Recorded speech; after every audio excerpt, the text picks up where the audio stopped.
Magandang araw sa iyo, Tito Makoy. Magtatago po ako sa pangalang Paul. Hindi ko masasabing may relasyon kami ni Hendrix. Basta magkasama kami sa isang bahay sa loob ng ilang taon. Nagkakilala kaming dalawa dahil sa isang common friend, kaibigan ko noong college na si Sandy. Nagdiwang siya ng kanyang birthday, pumunta ako sa kanila at sa aming pag-iinuman, ipinakilala kami ni Sandy sa bawat isa. Maganda kaagad ang aming naging usapan ni Hendrix, nagkapalagayang loob kami. Makalipas ang 3 araw, nagkita kami ni Hendrix sa loob ng school campus. Sabay kaming lumabas sa school campus. Tapos Tito Makoy, nagtanong siya sa akin kung pwede raw ba siyang makitambay muna sa bahay namin. Ang inuupahan ko pong bahay na maliit, may kalayuan sa paaralan at nasa labas na ito ng sentro. Yun nga Tito Makoy ang nangyari, tumambay si Hendrix sa bahay, kwentuhan lang ang aming ginawa noong gabing iyon.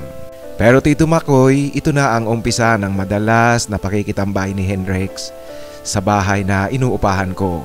Kapag wala siya sa kanilang bahay, alam na alam ng kanyang mga kapatid na nasa bahay ito tumatambay.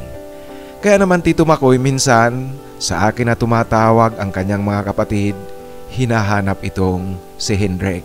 Sabay na nagtapos ng pag-aaral ang kanyang 2 kapatid sa college. Sumunod na pasukan, nakiusap si Hendrix na kung pwede raw, sa bahay na lang siya tumuloy. Tutal daw mag-isa naman siya, hindi na nila kailangan ang isang bahay. Ayon sa kanya, makikihati na lang siya sa upa at sa iba pang gastusin sa loob ng bahay. Pumayag ako Tito Makoy kahit na maliit lang naman ang bahay na tinutuloyan ko. Meron lang itong isang maliit na silid-tulugan, maliit na sala, may kusina at may CR at banyo. Ang bahay kasi Tito Makoy na aking tinutuluyan ay talagang pang isang katao lang, pero kung halimbawa 2 kayo, pwede pa rin. Pumayag ako kasi naiintindihan ko na kinakailangang magtipid nitong si Hendrix. Alam niyo po ako Tito Makoy, kahit na nag-aaral pa lang, meron na rin akong mga racket. Merong ilang mga malalaking tindahan sa lungsod na nagpapagawa sa akin ng program sa kanilang tindahan. Computer science kasi ang kurso na aking kinukuha sa college. Kaya naman ang mga gastusin ko sa pag-aaral, ang tanging inaalala lang ng mga magulang ko ay ang tuition fees. Pero yung mga pang-araw-araw kasama na ang upa sa bahay, akin na iyon Tito Makoy, hindi ko na hinihingi pa sa aking mga magulang. Nauna ako ng isang semester sa aking pagtatapos ng college, nahuli itong si Hendrix ng isang semester lang. At noong makatapos ako ng college, maswerte naman Tito Makoy na nakahanap na talaga ako ng regular na trabaho. Si Hendrix naman, pagkatapos niya ring magtapos, nakahanap din kaagad ng trabaho dito sa lungsod. Ganoon pa man, sa bahay pa rin siya nakikituloy, magkasama pa rin kami. Alam niyo po, sa aming pagsasama ni Hendrix sa bahay, dala siguro ng maliit lang ang silid na aming tinutulugan, magkatabi kaming natutulog gabi-gabi, lagi kaming magkasama. Siguro Tito Makoy, doon nag-umpisa ang hindi ko nga rin talaga mailarawan kung paano naging kaming dalawa. Basta Tito Makoy, isang gabi na lang, nagyakapan kaming dalawa noong magising kaming pareho ng madaling araw. Wala ni isang salitang binibigkas ang sino man sa amin. Uminit kaming dalawa sa aming pagyayakapan. Sumunod na gabi, palibhasa nga na umpisahan na, nagkaroon muli kami ng mainit na pagtatagpo at Tito Makoy, mas naging mainit ngayon. Ganoon pa man Tito Makoy, wala pa ring salitang binibitiwan ang sino man sa aming dalawa. Nakasanayan na namin ito ni Hendrix gabi-gabi sa bawat pagtulog namin. Masaya at matamis. Ito ang naging dahilan kung bakit labis na akong sumandal sa aming relasyong ito. Parang ang aking damdamin ay umiikot na sa aming pagsasamang ito ni Hendrix. Kahit na walang pangakong binibitawan ang bawat isa, wala nga talagang salita kaming sinasabi. Pero sa pribadong oras, masayang masaya, matamis at maligaya naming ginagawa ito. Subalit isang araw umuwi si Hendrik sa kanila. 3 linggo itong hindi bumalik sa bahay. Walang sinabi sa akin si Hendrix bago umalis ng bahay. Ang tanging naisip ko na lang baka nag-file ito ng bakasyon sa kanilang tanggapan at gusto niyang makibanding sa kanilang pamilya. Kaya baliwala ito sa akin, Tito Makoy. Makalipas nga ang mahigit 3 linggo, bumalik itong si Hendrix. Pero Tito Makoy, nagulat ako sa kanyang sinabi sa akin. Paul, maraming salamat talaga sa pagpapatuloy mo sa akin dito sa bahay mo. Pero Paul, pasensya ka na kasi kinakailangan ko nang umalis. Alam mo kasi buntis na si Maida. Kailangan na naming magsama kaming dalawa.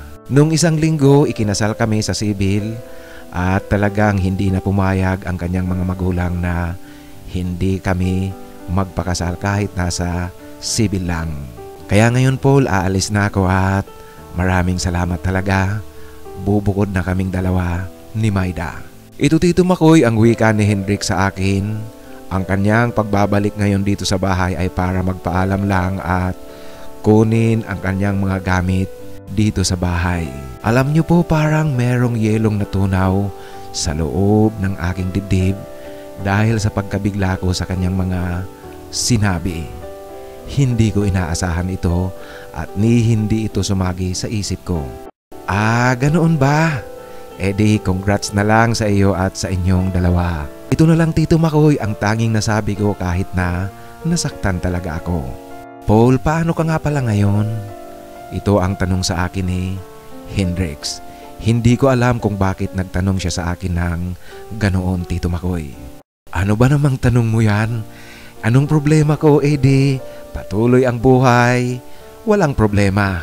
Ito na lang Tito Makoy ang naging sagot ko sa kanyang tanong kung ano ang gagawin ko sa kanyang pag-alis dito sa bahay. Matapos ngang umalis itong si Hendrix, dala-dala ang lahat na gamit niya. Alam niyo po, nagkulong akong maghapon sa bahay. Literal na hindi ako lumabas. Hindi ko alam Tito Makoy kung bakit nagkakaganito ako. Bakit iniiyakan ko ang pag-alis na ito ni Hendrix.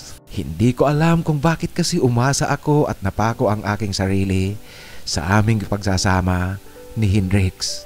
Ito Tito Makoy ang mga sinasabi ko sa sarili ko habang tahimik akong umiiyak. Alam ko kabaliwan ang nangyayari sa akin. Pero wala akong magagawa kasi nga talagang nahulog na ang damdamin ko kay Hendrix. Pero ngayon, bigla siyang nagpaalam. Kamalian ko rin Tito Makoy kasi umasa ako sa isang bagay na hindi ko naman talaga dapat asahan. Bumalik ako sa aking dating gawain, nagbababad sa internet, naglalaro ng Counter-Strike, nanonood ng mga pelikula sa YouTube para malibang ang sarili ko at makamove on. Masanay muli sa pag-iisa ngayong wala na dito sa bahay si Hendrix. Ngunit paminsan-minsan hindi ko maipagkakaila na dahil nga sa aking kalungkutan, wala ako sa kondisyong maglaro ng Counter-Strike. Ang ginagawa ko Tito Makoy, nasa harapan ako ng bahay namin, naninigarilyo. Buti na nga lang talaga at nauso ang paninigarilyo. Kung hindi, ewan ko po kung ano ang gagawin ko. Isang hapon habang naninigarilyo ako sa harapan ng bahay, "Boss, mukhang malalim yata ang iniisip natin." Yan ang sigaw ng kapitbahay kong si Nido. Si Nido Tito Makoy, isa siyang fireman sa Bureau of Fire Protection. Bagamat ang bahay nila ay katapat ng bahay na aking tinitirhan, nagbabatean kaming dalawa, nagngingitian kung nagkikita kami at nagkakasalubong. Minsan naman nagkikindatan, pero hindi kami nag-uusap talaga. Ngayon lang naglakas loob itong tumawag sa akin at makipag-usap. Dahil nga sa kanyang pagbati sa akin, pinapasok ko siya sa aking munting bakuran at pumasok kami sa aking bahay. Naging maganda nga ang takbo ng aming usapan sa unang pagkakataon hanggang sa nagpaalam sa akin si Nido na bibili raw siya sa may tindahan. Noong bumalik ito, meron ng daladalang alak. "Oh, ano yan?" Ito ang wika ko na Gulat na gulat. Wala tayong magawa, alangan namang magkwentuhan na lang tayo dito at magharapan ng magharapan. Ito ang wika sa akin ni Nido. Nagmamadali naman akong magprito ng pupulutanin naming dalawa. Naging maganda Tito Makoy sa maikling kwento ang aming unang pagkikwentuhan. Ngunit lumalalim ang gabi, unti-unti na naming nararamdaman na tumatalab na ang alak sa aming katawan. Hindi pa kami lasing Tito Makoy, nag-uumpisa pa lang na tumalab ang alkohol. Nagtanong sa akin itong si Nido. Paul, nasaan na pala yung kasama mo rito? Hindi ko na nakikita. Yan ang wika niya sa akin. Ay, si Hendrix. Umalis na, bumukod na siya ng kanyang asawa. Iyan naman ang sagot ko kay Nido. Pakatapos kong magsalita Tito Makoy, tumingin sa mukha ko pababa sa aking katawan itong si Nido. Tila yata meron siyang binabasa sa akin. Pakatapos, nagtanong muli ito. Alam mo Paul, sana wag kang magagalit sa tanong ko. Ano ba talaga kayong dalawa ni Hendrix, yung kasama mo rito? May relasyon kayong dalawa? Yan Tito Makoy ang kanyang tanong na ikinagulat ko. Meron kaming relasyon. Matalik na magkaibigan ang relasyon namin. Yan ang sagot ko kay Nido. Paul, yun lang ba? Kasi sana wag kang magagalit. Sa tingin ko kasi hindi lang. Huwag kang mag-alala pala kasi pareho tayo. Kaya alam mo umandar ang pangamoy ko. Kaya hindi ako naniniwala na magkaibigan lang talaga kayo. Iyan Tito Makoy ang wika niyang diretsahan sa akin. Hindi ako sumagot sa tanong na iyon ni Nido. Di rin ako nagtanong sa kanya kung bakit ganoon na lang ang kanyang mga itinatanong sa akin. Patuloy kami sa pagpapasapasahan ng basong may alak. Pumasok sa isip ko Tito Makoy, kung manunubok ito sa akin, tatanggi ako. Bagamat si Nido ay may itsura din, maitim ng kaunti ang kanyang balat pero maganda ang kanyang katawan at ang kanyang tindig. Ang itsura ni Nido ay yung tipo na habulin ng mga babae. Bagay na bagay sa kanyang itsura ang kulay ng kanyang balat. Idagdag mo pa ang magandang hubog ng kanyang katawan. Alam mo Paul, hindi ka ba naniniwalang pareho tayo? Iyan muli ang tanong sa akin ni Nido noong medyo kasi ilang minuto na ang nakalipas, naging tahimik kaming dalawa. Ikaw naman Nido, ano naman ngayon sa akin kung ano ang preference mo at kung ano ang trip mo? Personal na bagay mo yan, labas na ako dyan at walang issue yan sa akin. Hindi mo nakuha Paul ang ibig kong sabihin. Tatapatin kita. Gusto rin kita. Alam mo kung hindi lang dahil doon sa kaibigan mong iyon, siguro matagal na tayong naging magkaibigan. Iyan ang wika sa akin ni Nido. Ikaw naman, hindi naman tayo magkaaway, hindi naman tayo magkalaban. Yan ang tumatawang sagot ko Tito Makoy kay Nido. Pakatapos kong magsalita Tito Makoy, lumapit na ng husto sa akin si Nido. Tinitigan niya ako. Inilagay niya ang kanyang braso sa aking balikat. Tapos Tito Makoy, humalik siya sa akin. Nido, alam mo ba yung ginagawa mo? Yan ang tanong ko sa kanya. Oo.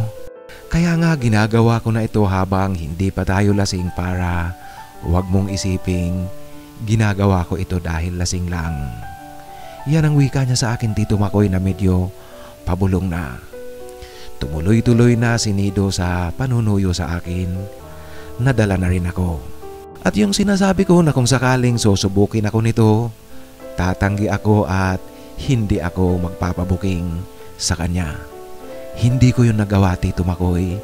Natapos namin ang pribadong oras na iyon sa unang pagkakataon at sa unang pagkikwentuhan namin.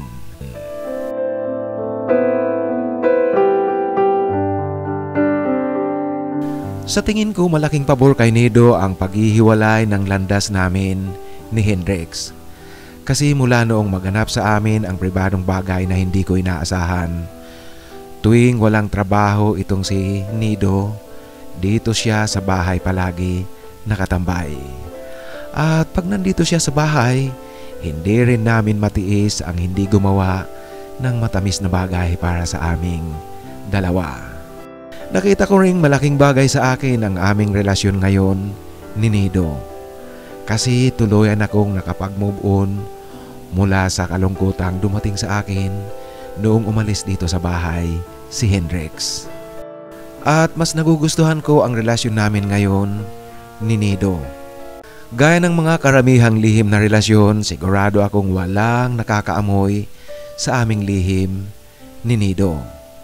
Kasi pareho kami tigasin, pareho may itsura at wala talagang magdududa.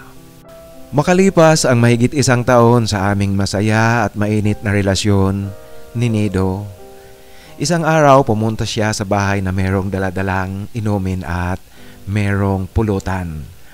Ang pulutan na kanyang daladala sa tingin ko talagang pinaghandaan ang pakakaluto nito. Ako naman syempre tuwang-tuwa dahil masarap ang kanyang pulutang daladala. Kaya lalong nagiging masarap ang aming pag-iinuman ngayon ni Nido. Ngunit Tito Makoy, sa kalagitnaan ng aming inuman, biglang nagsalita itong si Nido. Paul, alam mo, ang totoo niyan, ikakasal na ako. 2 buwan mula ngayon, ikakasal na ako sa aking nobya. Kaya gusto ko naroon ka, ikaw ang pinaka-importanting bisita ko. Ikaw ang best man para siguradong hindi ka makakapagpalusot kung ano-ano pang dahilan, naroon ka sa kasal namin. Ito ang wika sa akin ni Nido Tito Makoy na nabigla na naman ako. Heto na naman po ako ngayon, meron na namang dumating na sakuna sa aking buhay. Sa ikalawang pagkakataon ang mahal ko, lihim kong karelasyon, namamaalam na naman sa akin. Alam mo Tito Makoy, hindi kaagad ako nakakibo sa aking narinig mula kay Nido. Nakadalawang tagay muna ako Tito Makoy bago ako nagsalita. Tol, pwede bang iba na lang ang kunin mong best man?